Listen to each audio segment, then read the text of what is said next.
So we're going to look at constructing a parallel line through a point here in DeltaMath.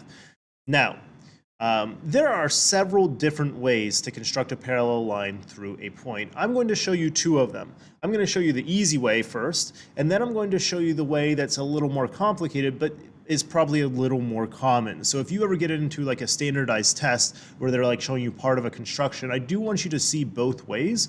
But if you're just doing the construction yourself, I would say feel free to use the easier of the two ways. So this is pretty straightforward. We've got a parallel line, we've got a point, we need to make a line parallel through the point. In fact, I'm going to choose new problem here. I want a little more space. All right, yeah, that's great. So I'm going to have tons of space here.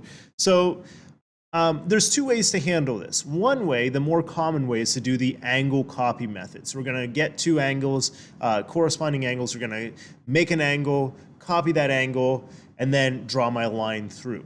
It works just fine. It's probably the way that is the most normal way to think about it.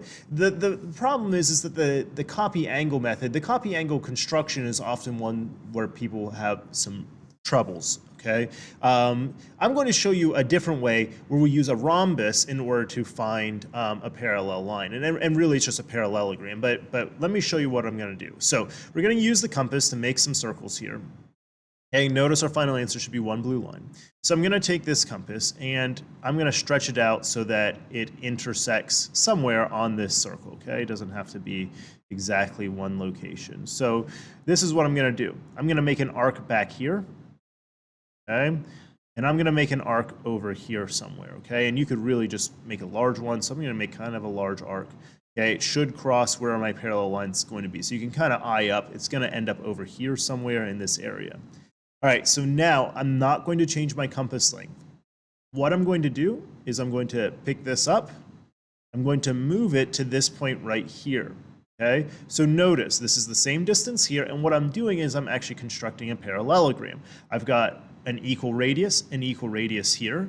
Okay, so I've got two equal radiuses. Then I'm going to pick this up and move it to this point. Okay, so I've got an equal side between these 2 points, an equal side between these 2 points. I know this and this distance over here are equal. Sorry about that.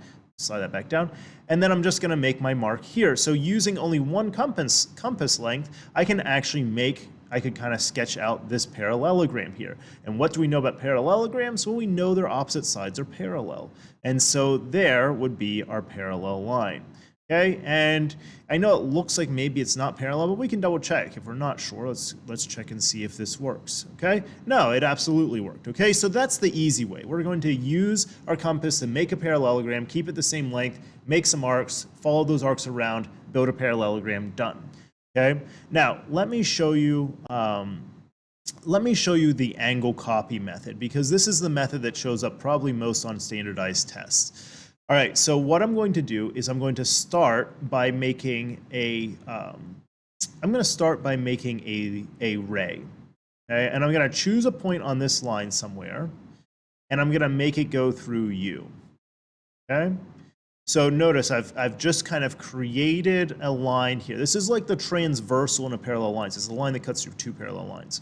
All right, and then I'm going to use my compass, and what I'm going to do is I'm going to use my angle copy method. Okay, so what I'm going to do is I'm going to treat this bottom one like an angle that I already have, and the U angle up there as my copy. Now be careful, if you make this too large, it's not going to work. So we're going to make this a little bit on the small side to make sure that it still works with this distance right here. So I'm going to go ahead and make my arc here.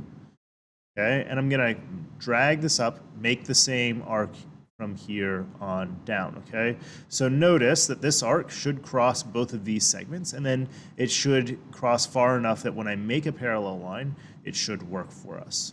All right, the next thing I'm going to do is I'm going to pick up my compass, and I'm going to resize my compass based off the distance between these 2 points. All right, I'm going to pick that up, put it right here, and then make that arc down here where it's going to cross. All right, so basically I'm copying this angle up to this section here. I'm going to finish with a line. I'm going to drag that line here, and notice these are corresponding angles. I've created two corresponding angles, which is why these lines are parallel. So Again, we can double check this, make sure this is the right answer. Yep, that looks good. So look, there's two different ways you can do this, okay? There's actually, I think, more than two different ways, but the two main ways, okay? If you find one of them to be easier than the other, then use that way. If you like the angle copy method and it kind of reinforces copying angles, then go with that. If you like the kind of the parallelogram style where we're just going to take that compass, keep it the same length, and that makes sense to you, then go with that as well. But I did want you to see both sets of constructions, just so you have some different ideas about how these constructions work, and the idea that these constructions are more than just, okay, I'm going to follow these rules. These constructions actually build geometric things that have properties, which is why they work. So I know this is a little bit on the longer side, but I thought this was some interesting material on constructing a parallel line through a point.